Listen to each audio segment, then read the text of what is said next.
आज है 12 मार्च 2026 दिन गुरुवार। आइए जानते हैं आज दिन भर भारतीय बाजार में क्या हुआ। बाजार बंद होने के बाद किन स्टॉक को लेकर बड़ी खबरें आई हैं जिन पर निवेशकों को नजर रखनी चाहिए। अगर आपको वीडियो अच्छी लगी तो इसको लाइक जरूर कर दीजिए। गुरुवार को भारतीय शेयर बाजार लगातार दूसरे दिन गिरावट के साथ बंद हुआ। दिन के दौरान थोड़ी रिकवरी जरूर देखने को मिली, लेकिन आखिर में बैंकिंग और ऑटो शेयरों में भारी बिकवाली की वजह से बाजार उस तेजी को संभाल नहीं पाया और निचले स्तर पर बंद हुआ। दिन के अंत में सेंसेक्स करीब 829 अंक टूटकर 76,034 के स्तर पर बंद हुआ, जबकि निफ्टी 50 में भी 228 अंकों की गिरावट आई और ये 23,639 पर बंद हुआ। यानी निफ्टी एक बार फिर 23,650 के अहम स्तर के नीचे फिसल गया। बैंकिंग शेयरों में पूरे दिन दबाव बना रहा, जिसकी वजह से निफ्टी बैंक इंडेक्स करीब 635 अंक गिरकर 55,101 पर बंद हुआ। बड़े बैंकिंग शेयरों में आई इस कमजोरी ने पूरे बाजार की दिशा को नीचे खींचने में अहम भूमिका निभाई। ऑटो सेक्टर में भी लगातार दूसरे दिन तेज बिकवाली देखने को मिली। निफ्टी ऑटो इंडेक्स पिछले 2 कारोबारी सत्रों में कुल मिलाकर करीब 6% गिर चुका है, जिससे ये साफ है कि निवेशक फिलहाल ऑटो शेयरों में मुनाफा वसूली कर रहे हैं। बाजार की चौड़ाई यानी मार्केट ब्रेड्थ भी काफी कमजोर रही। निफ्टी के 50 में से 37 शेयर गिरावट में बंद हुए, जिससे साफ संकेत मिलता है कि बाजार में ज्यादातर स्टॉक्स पर दबाव बना हुआ था। ऑटो सेक्टर के बड़े share Mahindra and Mahindra, Maruti Suzuki और आयशर मोटर्स निफ्टी के सबसे बड़े लूजर्स में शामिल रहे। इन शेयरों में तेज गिरावट ने ऑटो इंडेक्स और पूरे बाजार पर नकारात्मक असर डाला। इसी दौरान भारतीय रुपया भी दबाव में रहा और कारोबार के दौरान पहली बार 92.36 रुपये प्रति डॉलर के रिकॉर्ड निचले स्तर तक फिसल गया। रुपये की कमजोरी अक्सर विदेशी निवेश और आयात लागत को लेकर चिंता बढ़ा देती है। गिरते बाजार के बीच कोल इंडिया एक बड़ा अपवाद रहा और ये निफ्टी का टॉप गेनर बनकर उभरा। इस शेयर में करीब 5% की मजबूती देखने को मिली, जिससे निवेशकों को इस स्टॉक में अच्छी खरीदारी दिखाई दी। इंफ्रास्ट्रक्चर सेक्टर की बड़ी कंपनी लार्सन एंड टूब्रो के शेयरों में करीब 3% की गिरावट आई। इसकी वजह ये रही कि कोटक इंस्टीट्यूशनल इक्विटीज ने इस शेयर का टारगेट प्राइस घटाकर 4,000 रुपये कर दिया, जिससे निवेशकों का भरोसा थोड़ा कमजोर पड़ा। एफएमसीजी सेक्टर की कंपनी कोलगेट पामोलिव इंडिया में भी दबाव बना रहा और पिछले 2 सत्रों में ये शेयर कुल मिलाकर 10% से ज्यादा टूट चुका है। यानी इस स्टॉक में भी लगातार बिकवाली का माहौल बना हुआ है। केमिकल सेक्टर की कंपनी आरती इंडस्ट्रीज के शेयरों में अच्छी तेजी देखने को मिली। कंपनी को करीब $150 मिलियन का एग्रोकेमिकल सप्लाई कॉन्ट्रैक्ट मिला है, जिसके बाद इस शेयर में 5% से ज्यादा की तेजी आई। किचन अप्लायंसेस बनाने वाली कंपनी टीटी के प्रेस्टीज में भी जबरदस्त तेजी जारी रही। इंडक्शन कुकटॉप की मांग बढ़ने की खबरों के चलते पिछले 3 कारोबारी सत्रों में ये शेयर करीब 24% तक उछल चुका है। फूड डिलीवरी और क्विक कॉमर्स सेक्टर की कंपनियां जोमैटो और स्विगी के शेयरों में करीब 3% तक की गिरावट देखी गई। रिपोर्ट्स के मुताबिक एलएनजी गैस की कमी के कारण कई रेस्टोरेंट ऑपरेशंस प्रभावित हो रहे हैं, जिसका असर इन कंपनियों पर भी पड़ा। फार्मा सेक्टर की कंपनी जैक्सन पॉल फार्मास्यूटिकल्स के शेयरों में भी अच्छी तेजी देखने को मिली। कंपनी के बोर्ड ने 250 रुपये प्रति शेयर के भाव पर शेयर बायबैक को मंजूरी दी है, जिसके बाद स्टॉक में 6% से ज्यादा की तेजी आई। मिड कैप शेयरों में भी कमजोरी देखने को मिली और निफ्टी मिड कैप इंडेक्स करीब 207 अंक गिरकर 56,254 पर बंद हुआ। यानी केवल बड़े शेयर ही नहीं बल्कि मिड कैप सेगमेंट में भी दबाव बना रहा। बाजार में गिरावट की सबसे बड़ी वजह कच्चे तेल की कीमतों में अचानक आई तेज बढ़ोतरी रही। ग्लोबल बेंचमार्क ब्रेंट क्रूड करीब 9% उछलकर $100 प्रति बैरल के पार पहुंच गया, जिससे वैश्विक बाजारों में चिंता बढ़ गई। रिपोर्ट्स के मुताबिक अगर तनाव और बढ़ता है तो कच्चे तेल की कीमतें $200 प्रति बैरल तक पहुंच सकती हैं। इसी खतरे को देखते हुए इंटरनेशनल एनर्जी एजेंसी ने कई देशों से अपने रणनीतिक तेल भंडार यानी स्ट्रेटेजिक ऑयल रिजर्व्स को बाजार में जारी करने की अपील की है, ताकि सप्लाई स्थिर रखी जा सके। आमतौर पर जब वैश्विक तनाव बढ़ता है तो निवेशक सुरक्षित निवेश के रूप में सोने की ओर रुख करते हैं, लेकिन इस समय मजबूत अमेरिकी डॉलर सोने की कीमतों पर दबाव बना रहा है। मजबूत डॉलर की वजह से अंतर्राष्ट्रीय बाजार में गोल्ड की तेजी फिलहाल सीमित दिखाई दे रही है।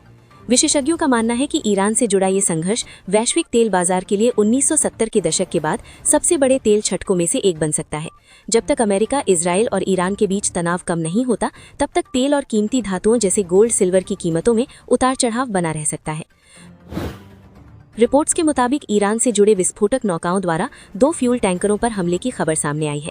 इसके अलावा कुछ तेल बंदरगाहों पर काम रुकने की खबरों ने भी सप्लाई को लेकर चिंता बढ़ा दी, जिससे कच्चे तेल की कीमतों में तेज उछाल आया। बाजार के डर को मापने वाला इंडेक्स इंडिया VIX भी करीब 6% उछलकर 22.32 के स्तर पर पहुंच गया। आमतौर पर जब VIX बढ़ता है तो इसका मतलब होता है कि बाजार में अनिश्चितता और डर बढ़ रहा है। ग्लोबल मार्केट से भी मजबूत संकेत नहीं मिले। एशिया के कई बड़े बाजार जैसे जापान का निकी 225, साउथ कोरिया का कोस्पी, चीन का शंघाई कॉम्पोजिट और हांगकांग का हैंग सेंग गिरावट में कारोबार करते दिखे, जबकि अमेरिकी बाजार भी पिछले सत्र में कमजोर बंद हुए थे। विदेशी निवेशकों की लगातार बिकवाली भी बाजार पर दबाव बना रही है। एफआईआईज ने बुधवार को करीब 6,267 करोड़ रुपए के शेयर बेचे और मार्च महीने में अब तक 7 सत्रों में 39,000 करोड़ रुपए से ज्यादा की बिकवाली कर चुके हैं, जो बाजार के लिए बाजार की इस कमजोरी के पीछे सबसे बड़ी वजह मिडिल ईस्ट में चल रहा युद्ध है, जो लगातार लंबा खिंचता जा रहा है। अब इस संघर्ष को करीब 13 दिन हो चुके हैं और अगर युद्ध जल्दी नहीं रुकता तो हालात और जटिल हो सकते हैं। अमेरिका के राष्ट्रपति डोनाल्ड ट्रंप ने हाल ही में दावा किया कि अमेरिका ने ईरान के कई बड़े सैन्य ठिकानों को निशाना बनाकर अपने लक्ष्य हासिल कर लिए हैं और ये युद्ध ज्यादा लंबा नहीं चलेगा। उन्होंने ये भी संकेत दिया कि हालात सुधरे तो ये संघर्ष जल्द खत्म भी हो सकता है, लेकिन ईरान का रुख इससे अलग नजर आया है। ईरान का कहना है कि ये युद्ध अमेरिका और इजराइल ने शुरू किया है और इसे कब खत्म करना है इसका फैसला ईरान करेगा। इसी बीच ईरान ने पहली बार युद्ध रोकने के लिए 3 शर्तें सामने रखी हैं। इनमें पहला मुद्दा ये है कि ईरान के संप्रभु अधिकारों को मान्यता दी जाए और उसके शांतिपूर्ण परमाणु कार्यक्रम पर कोई रोक न लगाई जाए। दूसरी शर्त ये रखी गई है कि युद्ध के दौरान ईरान को जो आर्थिक और बुनियादी ढांचे का नुकसान हुआ है उसके लिए अमेरिका और इजराइल को वित्तीय मुआवजा देना होगा। तीसरी शर्त के तौर पर ईरान ने अंतर्राष्ट्रीय गारंटी मांगी है कि भविष्य में अमेरिका या इजराइल उसकी जमीन पर कोई सैन्य कार्यवाही नहीं करेंगे। हालांकि विशेषज्ञों का मानना है कि इन शर्तों को स्वीकार किए जाने की संभावना बहुत कम है। ईरान ने चेतावनी भी दी है कि अगर उसकी शर्तें नहीं मानी गई तो वो स्ट्रेट ऑफ हॉर्मज से तेल की सप्लाई रोक सकता है, जिससे कच्चे तेल की कीमतें $200 प्रति बैरल तक भी पहुंच सकती हैं, जिससे वैश्विक अर्थव्यवस्था और शेयर बाजारों पर बड़ा असर पड़ सकता है। मिडिल ईस्ट में बढ़ते तनाव और खासतौर पर स्ट्रेट ऑफ हॉर्मज के बंद होने की खबरों ने भारत में एलपीजी सप्लाई को लेकर चिंता बढ़ा दी है। इसी वजह से कई राज्यों में लोग घबराकर गैस सिलेंडर लेने के लिए लंबी कतारों में खड़े दिखाई दिए और कई जगहों पर पैनिक बाइंग भी देखने को मिली। वेस्ट बंगाल और उत्तर प्रदेश जैसे राज्यों में एलपीजी एजेंसियों के बाहर लंबी लाइनें लग गई, क्योंकि लोगों को डर है कि आने वाले दिनों में गैस की कमी हो सकती है। कई जगहों पर ऑनलाइन बुकिंग सिस्टम भी ज्यादा ट्रैफिक के कारण क्रैश हो गया और सिलेंडर की बुकिंग अचानक दोगुनी हो गई। होटल और रेस्टोरेंट सेक्टर पर इसका असर सबसे ज्यादा दिख रहा है। भोपाल, हैदराबाद और चेन्नई जैसे शहरों में कई रेस्टोरेंट को गैस की कमी के कारण इंडक्शन चूल्हे या लकड़ी से खाना बनाना पड़ रहा है, जबकि कुछ छोटे होटल अस्थायी तौर पर बंद भी करने पड़े हैं।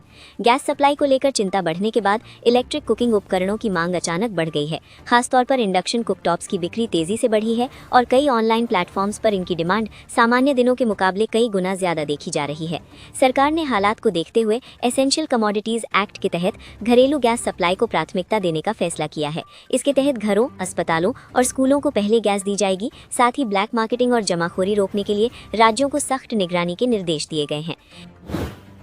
ईरान संकट के कारण स्ट्रेट ऑफ हॉर्मुज में शिपिंग गतिविधियां प्रभावित होने से भारत में तेल और गैस की सप्लाई को लेकर चिंता जरूर बढ़ी है।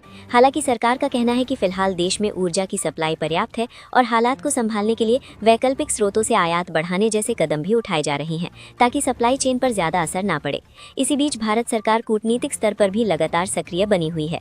विदेश मंत्रालय के मुताबिक भारत और ईरान के विदेश मंत्रियों के बीच अब तक 3 बार बातचीत हो चुकी है, जिसमें खासतौर पर क्षेत्र में भारतीय जहाजों की सुरक्षा और भारत की ऊर्जा सुरक्षा को लेकर चर्चा की गई है। इन तनावपूर्ण हालात के बीच भारत के लिए एक राहत भरी खबर भी सामने आई, जब सऊदी अरब से कच्चा तेल लेकर आ रहा एक बड़ा टैंकर सुरक्षित मुंबई बंदरगाह पहुंच गया। इस जहाज में करीब 1,35,335 मीट्रिक टन कच्चा तेल भरा हुआ था, जिसे मुंबई के माहुल इलाके की रिफाइनरियों तक पहुंचाया जाना था। दरअसल उस समय हालात बेहद संवेदनशील थे, क्योंकि अमेरिका, इजरायल और ईरान के बीच बढ़ते टकराव की वजह से स्ट्रेट ऑफ हॉर्मुज से जहाजों की आवाजाही बेहद जोखिम भरी मानी जा रही थी। ऐसे में भारत के विदेश मंत्री ने अपने ईरानी समकक्ष अब्बास आरगजी से बातचीत कर भारतीय जहाजों और ऊर्जा सुरक्षा का मुद्दा उठाया, जिसके बाद इस टैंकर को सुरक्षित रास्ता मिल सका।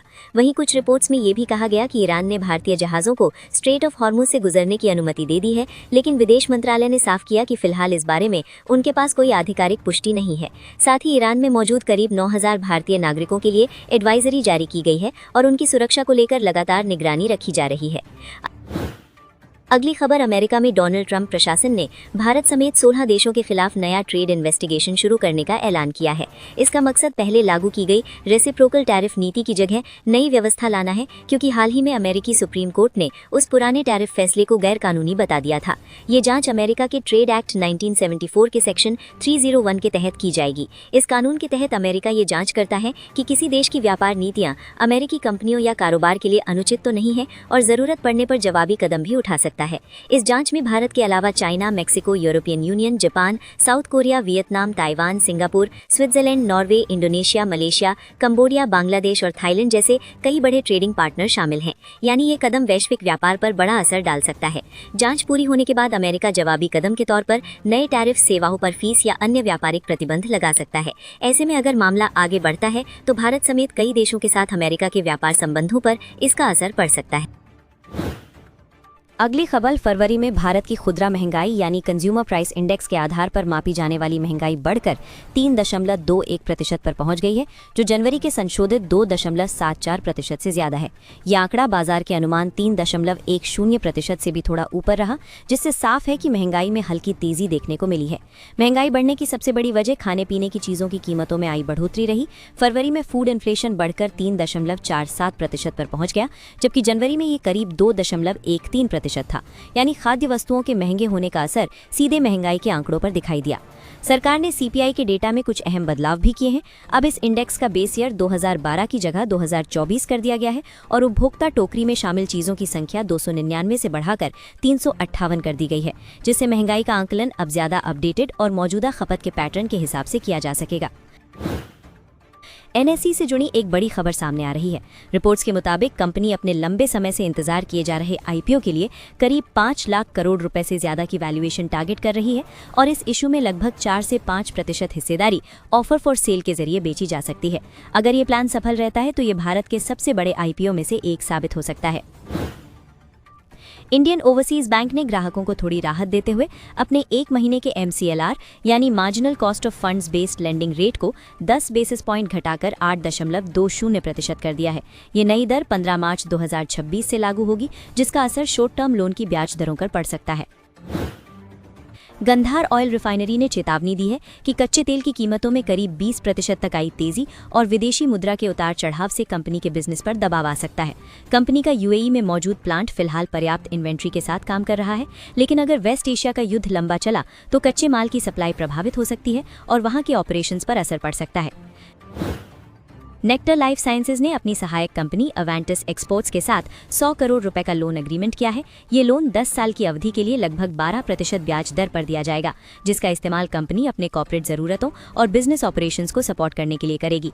इस खबर के दिन शेयर में हल्की गिरावट रही और ये लगभग 11.35 रुपए पर बंद हुआ। मैक्स फाइनेंशियल सर्विसेज के बोर्ड ने करीब 2000 करोड़ रुपए जुटाने की योजना को मंजूरी दे दी है। कंपनी ये फंड QIP के जरिए जुटाएगी और इसका इस्तेमाल मुख्य रूप से एक्सिस मैक्स लाइफ इंश्योरेंस के ग्रोथ प्लान को आगे बढ़ाने के लिए किया जाएगा। इस खबर के बीच शेयर में हल्की कमजोरी रही और ये करीब 1698 रुपए के स्तर पर बंद हुआ। DCM श्रीराम ने गुजरात के भरूच प्लांट के लिए करीब 217 करोड़ रुपए का निवेश मंजूर किया है, जिसका मकसद कंपनी की रिन्यूएबल एनर्जी क्षमता को बढ़ाना है। इस निवेश से प्लांट को लगभग 48 मेगावाट अतिरिक्त ग्रीन पावर मिलेगी, जिसमें करीब 30 मेगावाट बिजली 24 घंटे उपलब्ध रहेगी।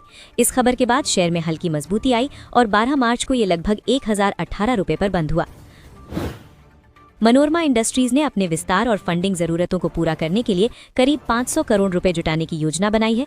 कंपनी ये पैसा QIP के जरिए इक्विटी शेयर और कन्वर्टेबल सिक्योरिटीज जारी करके जुटाएगी।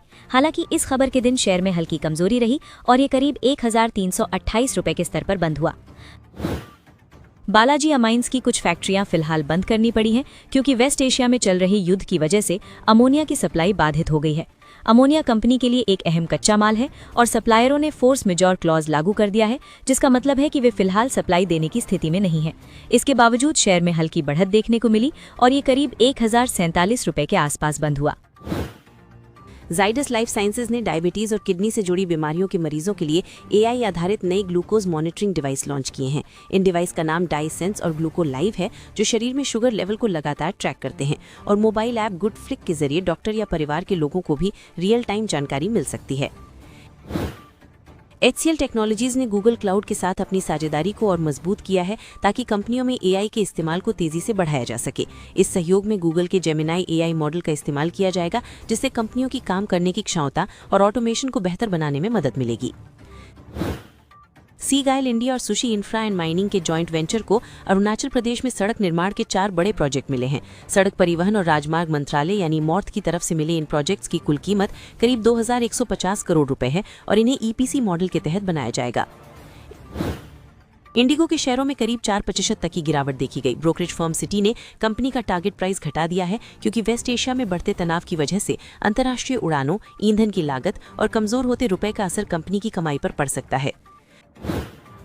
प्रिसिजन वायर्स इंडिया के शेयरों में लगभग 7% की गिरावट देखने को मिली क्योंकि वेस्ट एशिया के तनाव ने कंपनी की सप्लाई चेन को प्रभावित किया है। खासकर मिडिल ईस्ट के लिए जाने वाले एक्सपोर्ट शिपमेंट प्रभावित हुए हैं। इसलिए कंपनी फिलहाल वैकल्पिक लॉजिस्टिक्स और नए रूट्स के जरिए सप्लाई को मैनेज करने की कोशिश कर रही है।